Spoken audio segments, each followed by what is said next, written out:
Hello students, আমরা যে sell চ্যাপ্টারটা শুরু করেছিলাম তার লেকচার নম্বর 4 নিয়ে আজ চলে এসেছি। তোমরা যেটা তোমাদের স্ক্রিনে দেখতেই পাচ্ছ যে আজকে যে টপিকটা শুরু করতে চলেছি সেটা কি না, এন্ডোমেমব্রেন সিস্টেম। ক্লিয়ার? প্রথম লেকচারে আমরা কি পড়েছিলাম না, ওই সেল থিওরি সম্বন্ধে পড়েছিলাম, একটা ব্রিফ ওভারভিউ অফ সেল সম্বন্ধে পড়েছিলাম। সেকেন্ড লেকচারে আমরা প্রোক্যারিওটিক কোষ সম্বন্ধে পড়েছিলাম এবং লাস্ট যে লেকচার অর্থাৎ থার্ড লেকচারে আমরা ইউক্যারিওট কোষ শুরু করেছিলাম। সেই ইউক্যারিওটিক কোষে যে দুটো খুবই গুরুত্বপূর্ণ স্ট্রাকচার, একটা হচ্ছে প্লাজমা মেমব্রেন আর একটা হচ্ছে সেল ওয়াল, দুটো সম্বন্ধে একদম পুরো ডিটেলে এনসিইআরটি পুরো একদম গভীরে যে পড়াশোনা করা হয়েছিল। তোমরা আশা করি সেই সমস্ত লেকচারগুলো দেখেছো এবং সবই বুঝতে পেরেছো। তো আজকের লেকচার শুরু করা যাক। তো আজকে যেটা টপিক কি আমাদের না, এন্ডোমেমব্রেন সিস্টেম। তো এখানে যে ছবিটা দেখছো এটা কিসের ছবি বলো তো? না, এখানে যে এন্ডোমেমব্রেন সিস্টেমটা সবগুলো একসঙ্গে কিভাবে কাজ করে তার ছবিটা কিন্তু দেওয়া রয়েছে। তো এই ছবিটা আমি পরে তোমাদেরকে বোঝাচ্ছি। তার আগে বুঝতে হবে এন্ডোমেমব্রেন সিস্টেম কেন বলা হচ্ছে, জিনিসটা কি। তো আমরা আগেই বলেছিলাম যে কোনো একটা কোষ তার মধ্যে কি রয়েছে না, তার মস্তিষ্ক রয়েছে অর্থাৎ নিউক্লিয়াস রয়েছে। সেই নিউক্লিয়াস ছাড়াও তাকে সাহায্য করবার জন্য, সে যেগুলো চাই সেগুলোকে পূর্ণ করবার জন্য একটা কোষে আরও অনেক কিন্তু তার সেনাপতি থাকে। সেগুলোকে আরও যে অন্যান্য জিনিসগুলো থাকে, অন্যান্য উপাদানগুলো থাকে, সেগুলোকে আমরা বলি কি না, সেল অর্গানেল বলা হয়েছিল। সেই সেল অর্গানেলের মধ্যে কিছু মেমব্রেনাস হয়, তাদের মধ্যে মেমব্রেন থাকে, কিছু কারোর মধ্যে মেমব্রেন থাকে না। তো এখানে কি না, যাদের মধ্যে মেমব্রেন থাকে মোটামুটি সেই সমস্ত জিনিসের কথা বলা হচ্ছে। এবারে প্রত্যেকটা মেমব্রেনাস যে স্ট্রাকচারগুলো আমরা যদি বলি যে কোষের মধ্যে মেমব্রেনাস যে স্ট্রাকচার,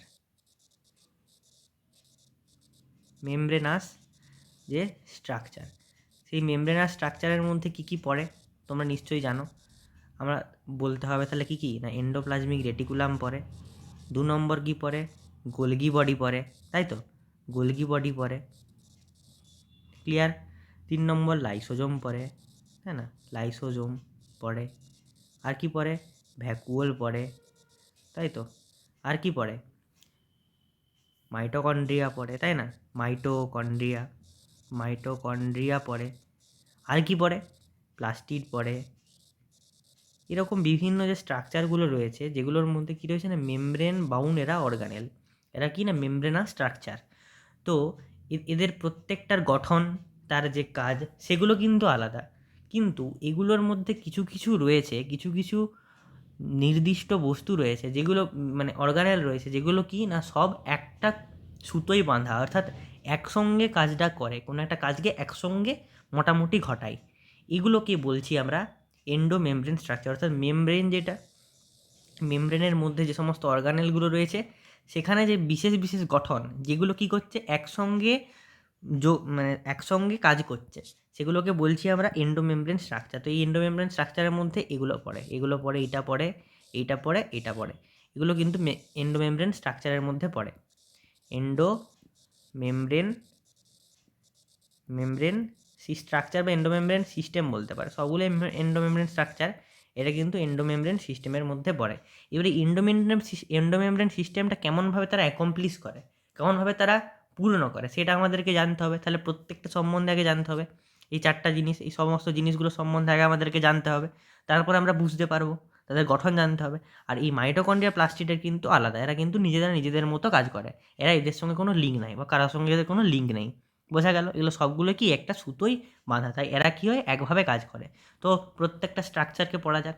তাহলে এনসিইআরটিটা দেখি, নিশ্চয়ই এবারে দেখো এনসিইআরটিটা দেখা যাক, সেগুলোকে আমি পড়ে পড়ে তোমাদেরকে বোঝানোর চেষ্টা করি। দেখো, আশা করি বুঝতে পারবে। তো এন্ডোমেমব্রেন সিস্টেম বলছে, while each of the membranous organelle is distinct in terms of its structure and function, তাদের যে গঠন এবং তাদের যে কাজ সেগুলোর উপর ভিত্তি করে প্রত্যেকটা যে মেমব্রেনাস স্ট্রাকচার, মানে কি, যাদের মধ্যে কি রয়েছে, মেমব্রেন রয়েছে, সেগুলো কিন্তু কি হয় না, আলাদা হয়। Many of this are consider together as an endomembrane system, এদের মধ্যে অনেকগুলোকে কিন্তু আমরা একসঙ্গে এন্ডোমেমব্রেন সিস্টেম হিসেবে বিবেচনা করতে পারি, because their function are coordinated. কারণ কি, তাদের যে কাজগুলো সেগুলো কিন্তু একটা তাদের মধ্যে একটা যোগসূত্র রয়েছে। বোঝা গেল? দ্য এন্ডোমেমব্রেন সিস্টেম ইনক্লুড, এই এন্ডোমেমব্রেন সিস্টেমের মধ্যে কারা কারা পড়ে না, endoplasmic reticulum, ER, golgi complex, lysosome, vacuoles, এগুলো কার মধ্যে পড়ে না এন্ডোমেমব্রেন সিস্টেমের মধ্যে পড়ে। Since the functions of mitochondria, chloroplast and peroxisome are not coordinated, এরা এই যে তিনটা স্ট্রাকচার কী কী না মাইটোকন্ড্রিয়া, ক্লোরোপ্লাস্ট এবং পারক্সিজম, এগুলো স্ট্রাকচার এদের সঙ্গে এদের সঙ্গে কোনো তার যোগসূত্র নেই। তার জন্য while the above components there are not considered as the part of the endomembrane system, তাই এদেরকে কিন্তু এন্ডোমেমব্রেন সিস্টেমের পার্ট হিসেবে কী করা হয় না, বিবেচনা করা হয় না। তাহলে এই প্রত্যেকটা স্ট্রাকচার সম্বন্ধে দেখো, প্রথমে কি আসছে না এন্ডোপ্লাজমিক রেটিকুলাম। কি বলছে দেখো এন্ডোপ্লাজমিক রেটিকুলাম সম্বন্ধে, তাহলে তোমরা এন্ডোপ্লাজমিক রেটিকুলাম সম্বন্ধে কি জানো, যে নিউক্লিয়াস থাকে সেই নিউক্লিয়াসের বাইরে কী থাকে, ওই এন্ডোপ্লাজমিক রেটিকুলামগুলো সৃষ্টি হয়। তাহলে আমি একটু ইয়ার সম্বন্ধে বলি, এন্ডোপ্লাজমিক রেটিকুলাম সম্বন্ধে একটু বলি। দেখো এন্ডোপ্লাজমিক রেটিকুলামটা কোথায় থাকে, এই যে নিউক্লিয়াস যেটা হয়, নিউক্লিয়াসের যে পর্দাটা হয় সেখান থেকে কী হয়, এরকম স্ট্রাকচারগুলো কী হয়, এরকম এইখান থেকে এরকম স্ট্রাকচারগুলো কিন্তু তৈরি হতে থাকে, তাই না, এরকম স্ট্রাকচারগুলো তৈরি হতে থাকে। এগুলোকে বলছি আমরা ইয়ার, কী বলছি এন্ডোপ্লাজমিক রেটিকুলাম। এবং এই এন্ডোপ্লাজমিক রেটিকুলাম দু প্রকারের হতে পারে। এন্ডোপ্লাজমিক রেটিকুলাম কী হতে পারে, দু প্রকারের হতে পারে। একটা হচ্ছে স্মুথ হতে পারে, স্মুথ কেন না, তারা খসখসে নয়, তার জন্য কি থাকে, কোনো রাইবোজোম এদের থাকে না, তাই কিন্তু এরা কি হয়, স্মুথ হয়, কোনো রাইবোজোম থাকে না। কিন্তু এ বাকি যেগুলো সেটা কী হয়, রাফ হয়। রাফ কেন হয়, কারণ এদের মধ্যে কি থাকে না, রাইবোজোম কিন্তু থাকে, তাই না, রাইবোজোম থাকে বলে এরা কী তৈরি করতে পারে, প্রোটিন তৈরি করতে পারে, সবটাই কিন্তু কোঅর্ডিনেটেড। আর এরা কী করতে পারে, রাইবোজোম থাকে না বলে এরা কিন্তু ফ্যাট সিনথেসিস করতে পারে। বোঝা গেল? এরপরে দেখো আধা সব বুঝতে পারবে। বলছে electron microscopic studies of eukaryotic cells reveals the presence of a network of or reticulum of tiny tubular structure scattered in the cytoplasm that is called endoplasmic reticulum. তো এন্ডোপ্লাজমিক রেটিকুলাম কাকে বলবো, ইলেকট্রন মাইক্রোস্কোপ যন্ত্রে সেখানে দেখে বোঝা যাচ্ছে যে eukaryotic কোষ যারা, সেই ইউক্যারিওটিক কোষে কী রয়েছে না, কি টিউবের মতো কতগুলো গঠন যেটা সাইটোপ্লাজমের মধ্যে ছড়িয়ে রয়েছে, সেটাকে আমরা কি বলি, এন্ডোপ্লাজমিক রেটিকুলাম। বোঝা গেল? এটাকে ছবিটা এন্ডোপ্লাজমিক রেটিকুলামের। Hence endoplasmic reticulum divides the intracellular space into two distinct compartments, that is luminal insidiar and extraluminal cytoplasm compartment. দেখো এই যে এখান থেকে এন্ডোপ্লাজমিক রেটিকুলামটা কি, নিউক্লিয়াস, এই নিউক্লিয়াস থেকে এখান থেকে তো এরকম করে বের হচ্ছে। তো এই যে টিউবের মতো স্ট্রাকচারগুলো যেটা আমি দেখো লাল পেন দিয়ে দেখাচ্ছি, এই টিউবের মতো স্ট্রাকচারটার মধ্যে কী রয়েছে, টিউবের মতো স্ট্রাকচারটার মধ্যেও কী রয়েছে না, সাইটোপ্লাজম বা সান্দ্র তরলের মতো তো অংশ তো রয়েছে, এর মধ্যে কি সান্দ্র তরলের মতো অংশ নেই? তো এই যে ফ্লুইডটা, এই ফ্লুইডটাকে আমরা কি বলছি, এই ফ্লুইডটাকে বলছি কি, এটা ল্যামিনা বলছে, ল্যামিনা এই অংশগুলোকে, লুমিনা বলছে, এই লুমিনাল ফ্লুইড বলা হচ্ছে, লুমিনাল কম্পার্টমেন্ট। ঠিক আছে, এর মধ্যে যে কম্পার্টমেন্টটা আছে, বাইরে দিকে আছে, বাইরের দিকে সাইটোপ্লাজম আছে। ঠিক আছে, তো এটাকে কী বলছে, এক্সট্রা লুমিনাল অর্থাৎ সাইটোপ্লাজম কম্পার্টমেন্টে বিভক্ত করছে কে না, এন্ডোপ্লাজমিক রেটিকুলামটা। বোঝা গেল? Endoplasmic reticulum often shows ribosomes attach to their outer surface. এই দেখো এই যে এন্ডোপ্লাজমিক রেটিকুলাম, তার উপরে দেখো এই দেখো ছোটো ছোটো হলুদ দেখাচ্ছে না এখানে, এগুলো কী রয়েছে না, রাইবোজোম। এই রাইবোজোমগুলো কিন্তু এন্ডোপ্লাজমিক রেটিকুলামের বাইরে যুক্ত হয়ে থাকে। ঠিক আছে, তার যে সারফেসে the endoplasmic reticulum bearing ribosome on their surface is called rough endoplasmic reticulum বা RER। যদি আমি কি করি, এর উপরটায় হাত দিয়ে ঘষি, তাহলে কি বুঝতে পারবো না, একটু রাফ হবে, তাই না? তাহলে এটা কি না, এটা হচ্ছে রাফ এন্ডোপ্লাজমিক রেটিকুলাম, এই জন্য তাকে বলছি। যদি কি হয়, in the absence of ribosome, যদি রাইবোজোম যদি না থাকে তখন কি হবে, দে অ্যাপিয়ার স্মুথ, তাহলে এদের কী দেখাবে, স্মুথ দেখাবে, মসৃণ দেখাবে। এবং তখন থেকে বলবো কি না, স্মুথ এন্ডোপ্লাজমিক রেটিকুলাম বা ACR, তখন তাকে স্মুথ এন্ডোপ্লাজমিক রেটিকুলাম বা ACR বলবো। বোঝা গেল? RER is frequently observed in the cell actively involved in protein synthesis। তাহলে RER কী করে না, প্রোটিন সিনথেসিস বা প্রোটিন তৈরি করতে সাহায্য করে, অ্যান্ড সিক্রেশন, এবং কি ক্ষরণেও কিন্তু সাহায্য করে। They are extensive and continuous with the outer membrane of nucleus. তাহলে এরা কি হয়, কন্টিনিউয়াস হয় কার সঙ্গে, কন্টিনিউয়াস হয় এই যে নিউক্লিয়াসের যে মেমব্রেন, নিউক্লিয় যে মেমব্রেন, সেই নিউক্লিয় মেমব্রেন যেটা, সেই নিউক্লিয় মেমব্রেনের সঙ্গে কন্টিনিউয়াস হয়ে কিন্তু তৈরি হয়। বোঝা গেল? The smooth endoplasmic reticulum is the major site of synthesis of lipid. তাহলে এই স্মুথ এন্ডোপ্লাজমিক রেটিকুলামে কী হয়, লিপিড কিন্তু তৈরি হয়। In animal cells lipid like steroidal hormone are synthesized in SER. Animal cell বা প্রাণী কোষে কী হয় না, লিপিডের মতো, লিপিড লাইক স্টেরয়েডাল হরমোনস, যেগুলো স্টেরয়েড হরমোন, যেমন ইস্ট্রোজেন, প্রোজেস্টেরন, যেগুলো কি না স্টেরয়েড হরমোন, স্টেরয়েড হরমোনগুলো কী হয় এই এসিআরে কিন্তু তৈরি হয়। বোঝা গেল এন্ডোপ্লাজমিক রেটিকুলাম সম্বন্ধে। এরকম স্মুথ এন্ডোপ্লাজমিক রেটিকুলামের ছবি দেওয়া আছে, যেখানে কি নেই না রাইবোজোমটা নেই। আশা করি বুঝতে পেরেছো। নিউক্লিয়াস আছে, নিউক্লিয়াসের সঙ্গে কন্টিনিউয়াসলি কিন্তু তৈরি হয়েছে। রাফে কী রয়েছে, রাফে রয়েছে রাইবোজোম, আর স্মুথে কিন্তু নো রাইবোজোম, কোনো রাইবোজোম নেই। ঠিক আছে, এগুলি কিন্তু মনে রাখতে হবে। বোঝা গেল? এরপরে যেটা আসছে সেটা হচ্ছে গোলগি অ্যাপারেটাস বা গোলগি বডি। তাহলে গোলগি বডি নামটা কী কেন হলো না, গোলগি বলে একজন বিজ্ঞানী ছিল, তিনি নামটা দিয়েছিলেন গোলগি বডি। তো এই যে গোলগি বডিগুলো, এগুলোও কিন্তু টিউবুলার স্ট্রাকচার হয়, এবং এই ধর এখানটাতে এগুলো কী হলো ইয়ার, এই ইয়ারের মানে ইয়ার থেকে একটু দূরে ধরো, সেখানে কিন্তু এরকম টিউবুলার একটা এরকম একটা স্ট্রাকচার থাকে। এগুলোকে বলা হচ্ছে গোলগি অ্যাপারেটাস বা গোলগি বডি। বোঝা গেল? এর কাজটা কি, এটা কীরকম করে না, এ কী করছে, প্রোটিন সিনথেসিস করছে। তো এ রাইবোজোম আছে, রাইবোজোমে কী হচ্ছে না, এখানে প্রোটিন তৈরি হচ্ছে, প্রোটিন অন্য একটা পেনে দেখায় ধরো, ধরো হ্যাঁ, ধরো কী হচ্ছে ই হচ্ছে প্রোটিন তৈরি করছে, প্রোটিন। এই প্রোটিন যেটা, সেই প্রোটিনটা কী হচ্ছে, এই এখানে এখানে এসে দিচ্ছে। এখানে দেওয়ার পরে এই প্রোটিনটা এখানে কী হচ্ছে না, প্যাকেজিং হচ্ছে, অর্থাৎ বিভিন্ন রকম মডিফিকেশান করছে। এই যে প্রোটিনটা ধরো ছিল, এটা প্রোটিনটার বাইরে কী করছে না, একটা কার্বোহাইড্রেটের একটা এরকম কার্বোহাইড্রেটের একটা কী করছে, লেয়ার তৈরি করছে। ঠিক আছে, যেটা পরবর্তীকালে কাজে রাখবে। এভাবে এটা বাইরে বার করে দিচ্ছে। আর কী করছে, এদের এখান থেকে কী করছে, এদের এখান থেকে এটা পিঞ্চ আউট হয়ে এরকম বার হয়ে লাইসোজোমও কিন্তু তৈরি করছে। তাহলে এরকম কাজগুলো কিন্তু এই গোলগি অ্যাপারেটাসটা কিন্তু করতে পারে। আশা করি বুঝতে পারলে। এটা একটা ব্রিফ কথা বললাম যে কী ব্যাপারটা, কী জন্য এরকম করে থাকছে। এরপরে দেখো এটা পড়লে আরও বুঝতে পারবে।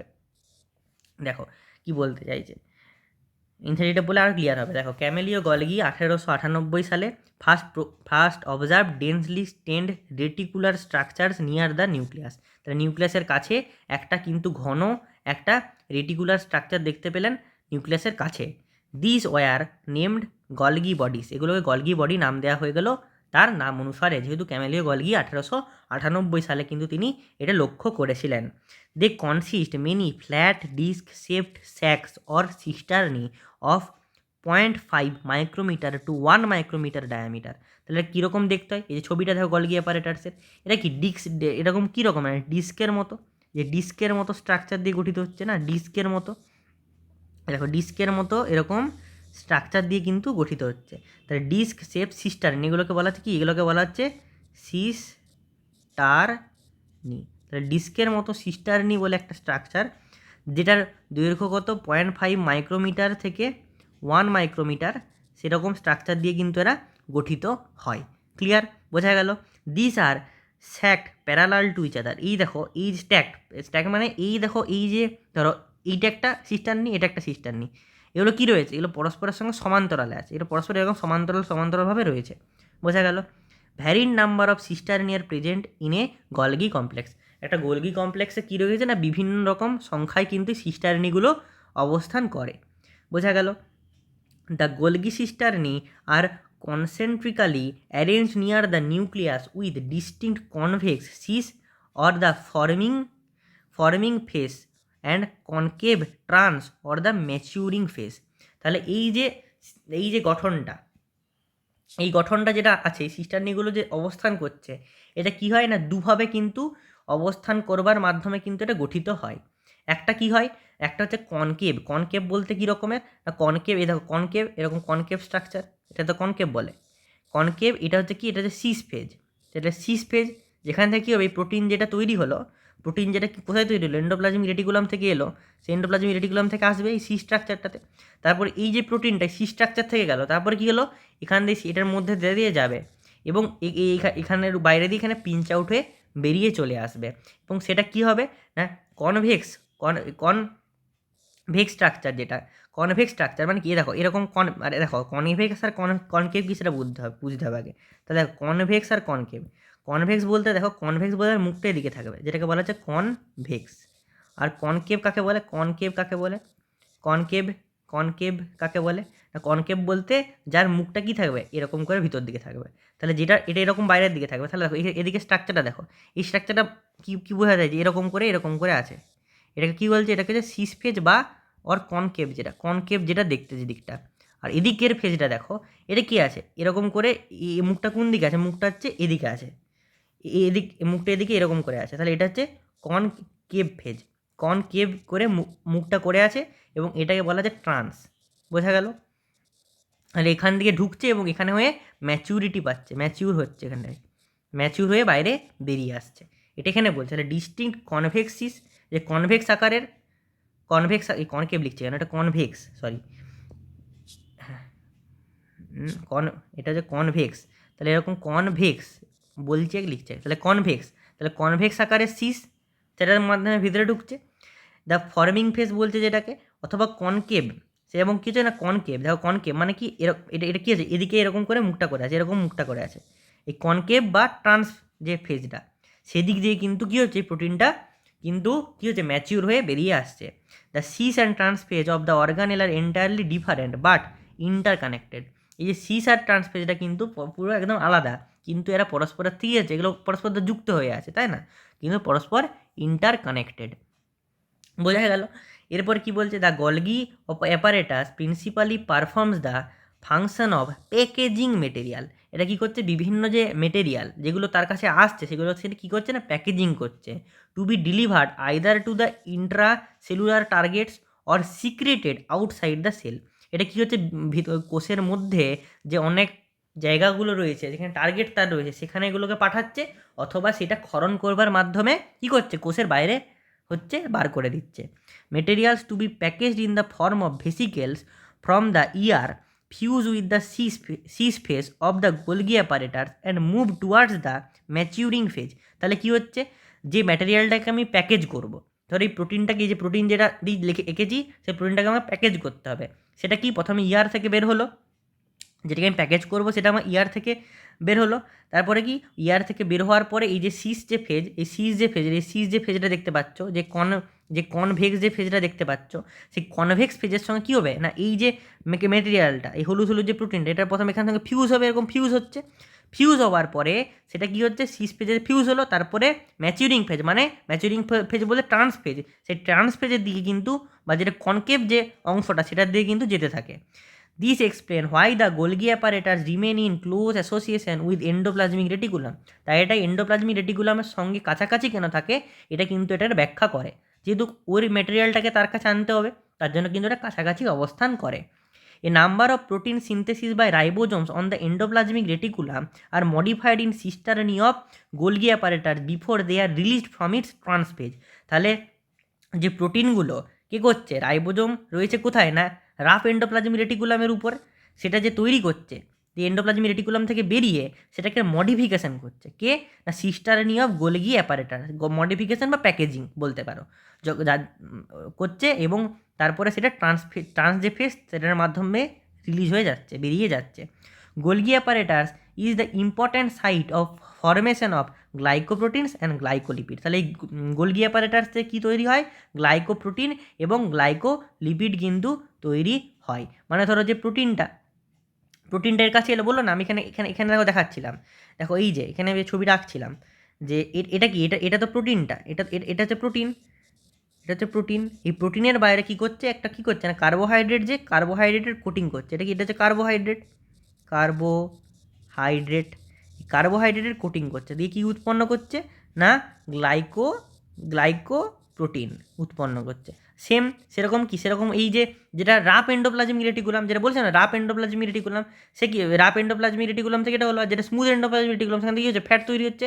এই ফ্যাটটা কী করছে, প্যাকেজিং করার সময় কার্বোহাইড্রেট দিয়ে দিচ্ছে, এবং এইভাবে কী করছে না, লিপিড তৈরি করছে। তাহলে এই যে গোলগি অ্যাপারেটাস, এভাবে কিন্তু এরা গ্লাইকোপ্রোটিন এবং গ্লাইকোলিপিড তৈরি করতে পারছে।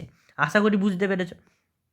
এরপরে দেখো, এরপরে হচ্ছে লাইসোজোম জিনিসটা কি না, লাইসোজোম আমি বলেছিলাম যে লাইসোজোমটা কি হচ্ছে না, লাইসোজোম হচ্ছে এই যে গোলগি অ্যাপারেটাস, সেই গোলগি অ্যাপারেটাস থেকে পিঞ্চ আউট হয়ে লাইসোজোমটা কিন্তু তৈরি হয়। এবং এই যে লাইসোজোম, এর মধ্যে কিন্তু অনেক কিন্তু কী থাকে না, হাইড্রোলাইটিক এনজাইম থাকে, হাইড্রোলাইটিক এনজাইম থাকে। হাইড্রোলাইটিক এনজাইম থাকে, যেটা কি হয়, হাইড্রোলাইটিক যে এনজাইম সেটা কিন্তু কি হয় না, অ্যাসিডিক হয়, অ্যাসিডিক ইন নেচার হয়। ঠিক আছে, কী করে বিভিন্ন রকমের যে বস্তুগুলো রয়েছে যেগুলো দরকার নেই সেগুলোকে কী করে না, সেগুলোকে মানে ধ্বংস করতে সাহায্য করে। বোঝা গেল? এটা হচ্ছে লাইসোজোমের বৈশিষ্ট্য। তো লাইসোজোম জিনিসটা কি না, বলছে দেখো, this are membrane bound vesicular structure formed by the process of packaging in the Golgi apparatus. যখন গোলগি অ্যাপারেটাসের মধ্যে সিস্টারিনের মধ্যে যে প্যাকেজিং হয়, সেই প্রসেস হওয়ার সময় একটা কি হয়, মেমব্রেন বাউন্ড, মানে মেমব্রেন মানে কি আবরণযুক্ত একটা ভেসিকুলার একটা স্ট্রাকচার, ভেসিকুলার একটা গঠন তৈরি হয় ভেসিকেলের মতো, যেটাকে কিন্তু আমরা কি বলি, লাইসোজোম বলি। The isolated lysosomal vesicles have been found to be very rich in almost all type of hydrolytic enzyme hydrolases, যেমন lipase, protease, carbohydrates optimally active at acidic pH. তাহলে কি হচ্ছে না, ওই যে লাইসোজোমের ভেসিকেল, ঠিক আছে, সেই লাইসোজোম ভেসিকেলের মধ্যে কি রয়েছে না, বিভিন্ন রকমের হাইড্রোলাইটিক এনজাইম রয়েছে। হাইড্রোলাইটিক এনজাইম কারা না, যেমন লাইপেজ কী করে, লিপিডকে ভাঙবে, প্রোটিয়েজ প্রোটিনকে ভাঙবে, কার্বোহাইড্রেটস কাকে ভাঙবে, কার্বোহাইড্রেটকে ভাঙবে। এবং এটা কখন অ্যাক্টিভ থাকবে, যখন সেটা কিসে থাকবে কি না, এখানের মধ্যে কী রয়েছে না, অ্যাসিডিক পিএইচ হবে। অ্যাসিডিক পিএইচ বলতে পিএইচটা যখন <7 হয় তখন তাকে বলা হয় অ্যাসিডিক পিএইচ রয়েছে। তো সেরকম পিএইচে এই এনজাইমগুলো অ্যাক্টিভেটেড থাকবে। This enzyme R capable of digesting carbohydrate, protein, lipid, nucleic acid, এগুলোকে কী করতে পারবে না, ডাইজেস্ট করে দিতে পারবে বা হজম করে দিতে পারবে। এরপরে যে স্ট্রাকচারটা পড়বো সেটা হচ্ছে ভ্যাকুওলস। তো ভ্যাকুওলস কাদের ক্ষেত্রে থাকে আমরা জানি আগে থেকে না, এরা শুধুমাত্র উদ্ভিদ কোষ, সেই উদ্ভিদ কোষে কিন্তু কেবলমাত্র কী থাকে না, ভ্যাকুওল থাকে। ভ্যাকুওল কি এরকম একটা বড় স্ট্রাকচার হয়, পুরো উদ্ভিদ কোষের প্রায় অর্ধেকটা বলতে পারো, অনেকটা অংশ জুড়ে, মানে অনেকটা আর কি, অর্ধেকটা না বললেও অর্ধেকটারও বেশি অংশ জুড়ে কিন্তু ভ্যাকুওলগুলো থাকতে পারে। ক্লিয়ার? তো ভ্যাকুওলটা কি, the vacuole is membrane bound space found in the cytoplasm. সাইটোপ্লাজমের মধ্যে মেমব্রেন বাউন্ড একটা এরকম স্পেস লক্ষ্য করা যায়, যেটাকে আমরা ভ্যাকুওল বলে থাকি।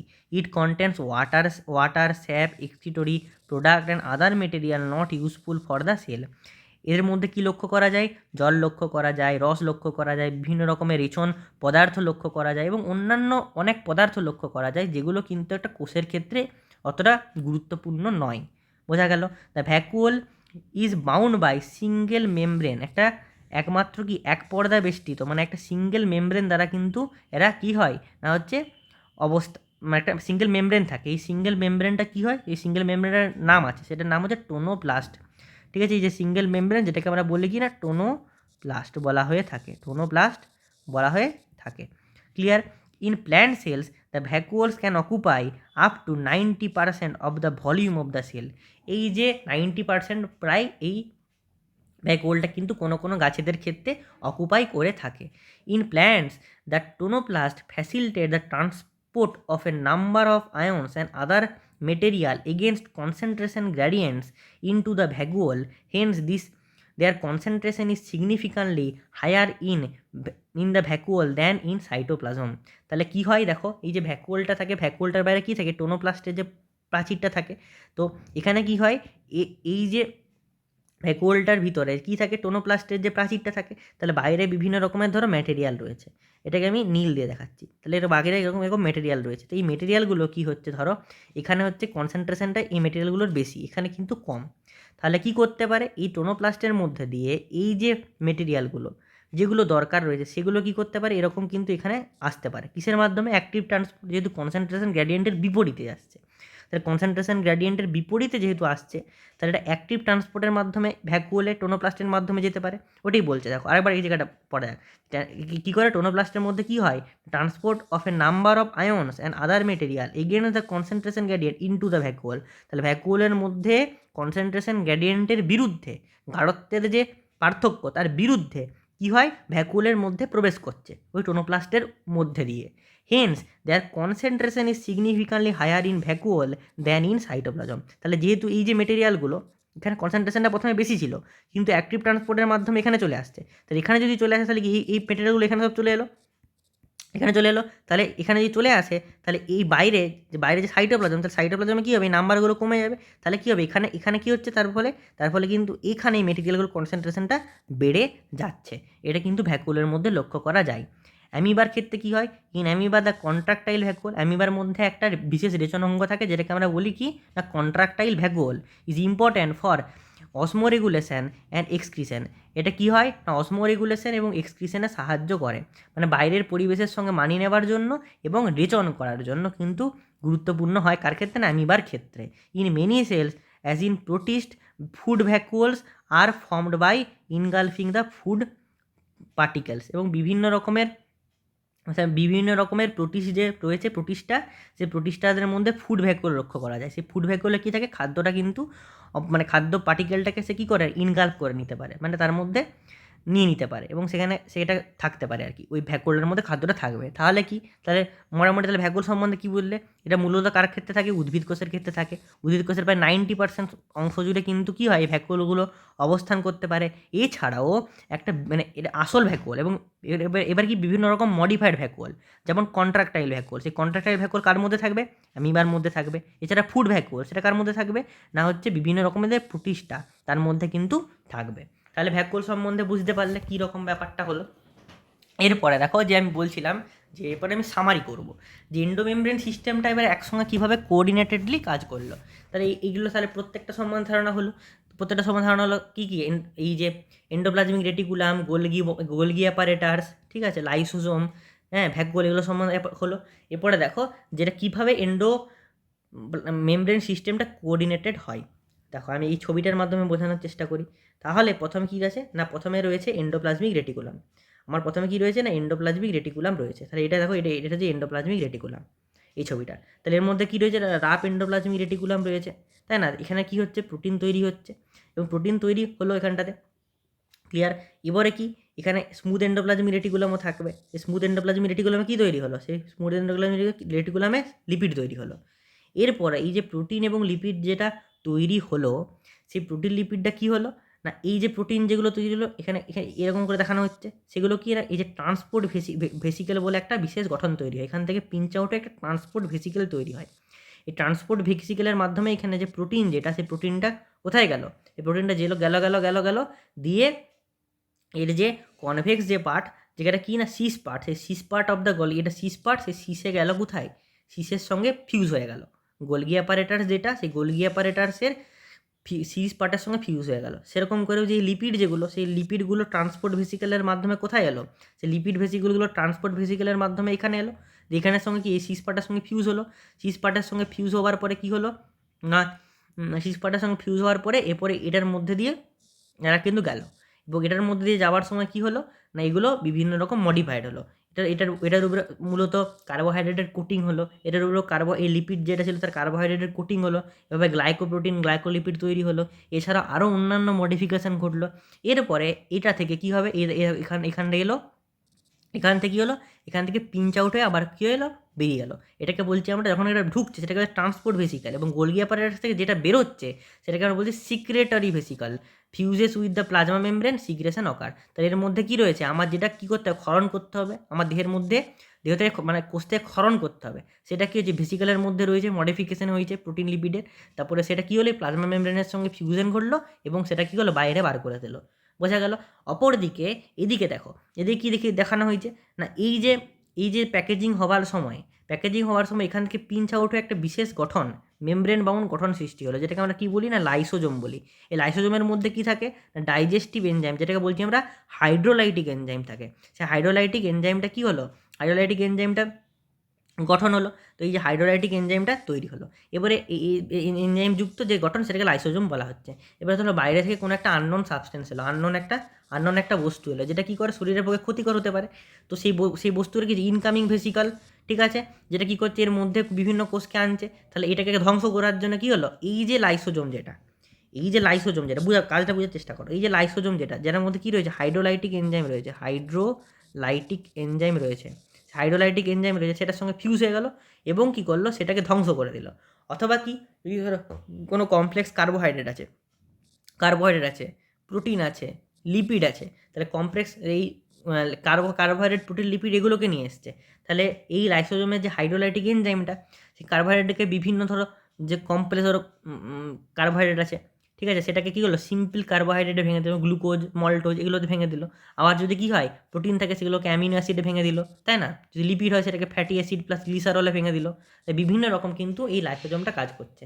তাহলে দেখো, তাহলে আমি ইন সামারি যদি বলি, এই ছবিটা থেকে কী বুঝতে পারলে, যদি আমি সামারি করি এটা যদি আমি সামারি বলি, সামারি করে কী বুঝতে পারলে, সামারি যদি হয় তাহলে কীভাবে এন্ডোপ্লাজমিক এই যে এন্ডোমেমব্রেন সিস্টেমটা কীভাবে একসঙ্গে কোঅর্ডিনেটেড হয়ে কাজ করে। প্রথমে কী হচ্ছে না, এন্ডোপ্লাজমিক রেটিকুলাম থেকে কী হচ্ছে না, প্রোটিন একটা আর হচ্ছে পি ফর প্রোটিন আর এল ফর লিপিড তৈরি হলো। তারপরে কী হলো, তারপর কী আসছে না, গোলগি অ্যাপারেটার্স আসছে, ঠিক আছে, গোলগি অ্যাপারেটার্স আসছে। সেই গোলগি অ্যাপারেটার্স কী করছে, আর হচ্ছে সিস ফেজের মাধ্যমে এই দুটো এলো। এই দুটো আসার পরে কী হচ্ছে, এটার মডিফিকেশান করে কী হলো, মডিফাইড হলো। এখানে মডিফাইড হওয়ার পরে কী হলো, এখানের সিগ্রেটারি ভেসিকলের মধ্যে তার যে উপাদান সেটা প্রোটিন বা ফ্যাট সেটা এলো। সেটা আসার পরে কী হলো, এটা হচ্ছে সিগ্রেট হয়ে গেল, বাইরে সিক্রেট হয়ে গেল। আবার কি গোলগি অ্যাপারেটাস থেকে মডিফিকেশন হওয়ার পরে কী হলো, একটা বিশেষ স্ট্রাকচার গঠিত হলো, যেটাকে আমরা কী বলছি, লাইসোজোম বলছি। সেই লাইসোজোমটা কী করলো, এই লাইসোজোম যেটা, সেই লাইসোজোম কি বাইরে থেকে যদি কোনো একটা বস্তু আসে সেটাকে ইনগাল্প করে নিল, ইনগাল্প করলো, অথবা কী করলো, বিভিন্ন কমপ্লেক্স স্ট্রাকচারকে কমপ্লেক্স মলিকিউল সেগুলোকে কী করলো না, সিম্পল মলিকিউল এ রূপান্তর করলো, কি আর রূপান্তর করলো। তাহলে এভাবে কি হচ্ছে দেখো, এভাবে আমি তাহলে কী বলতে চাইলাম, এভাবে কী হচ্ছে, এন্ডোপ্লাজমিক রেটিকুলাম, গোলগি অ্যাপারেটার্স, কি এটা হচ্ছে লাইসোজোম। তাহলে এগুলো কী হচ্ছে, কোঅর্ডিনেটেড, একটার সঙ্গে যোগসূত্র স্থাপন করছে। তাহলে এভাবে কিন্তু এন্ডোমেমব্রেন সিস্টেম যে সিস্টেম যেটা, সেই এন্ডোমেমব্রেন সিস্টেমটা কিন্তু কী করছে না, একে অপরের সঙ্গে কোঅর্ডিনেট হয়ে কাজ করছে। আশা করি সব বুঝতে পারলে তাহলে কীভাবে কাজ করে কোন সিস্টেমটা। এই ছবিটি কিন্তু স্টার, ভালো করে কিন্তু ছবিটি মনে রাখতে হবে। ছবিটি মনে রাখলে কিন্তু সবগুলো কিন্তু সহজে হয়ে যাবে। স্ট্রাকচারগুলো তোমাদেরকে জানতে হবে কোথায় কীটা থাকে। আশা করি সমস্ত জিনিসগুলো বুঝতে পারলে আজকে যেগুলো পড়ালাম। তো আজকের জন্য তোমাদেরকে কি বলতে চাই আমি, লাস্ট কথাটা যেটা বলতে সেটা হচ্ছে, আমার পুরো যে লেকচারটা দেখে থাকো, আশা করি সবই বুঝতে পারবে। প্রত্যেকটা লেকচার দেখো, তাহলে সবই বুঝতে পারবে। ঠিক আছে, তাহলে থ্যাংক ইউ।